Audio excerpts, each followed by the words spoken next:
I'm Lynda Rose, I'm CEO of Voice for Justice UK. I've edited the book. We have a range of contributors who are all highly expert and specialists in their different fields.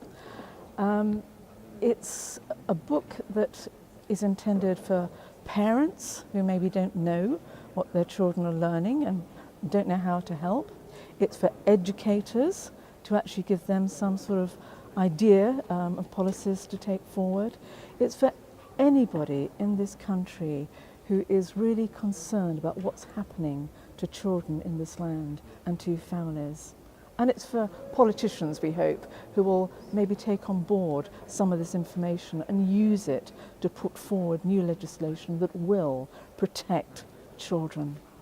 In my particular contribution, I'm passionate about the need to pass on to the younger generation our spiritual, cultural and political heritage and a knowledge of those.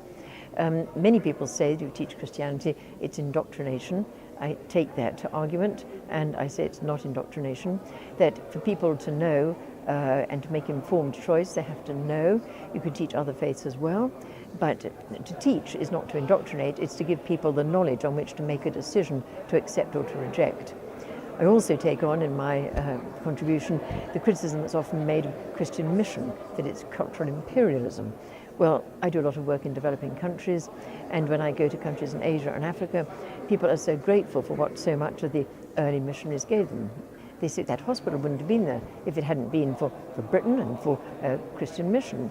And I always remember a tribal chief in South Sudan at the height of that war when his village was burnt, and I'd been walking for 4 hours through the heat and destroyed villages. He welcomed us and he just said, "Thank you so much. We owe a very great deal to Britain. You gave us education. That gives us the freedom to think for ourselves. You cannot give anyone a greater gift or a greater freedom than that."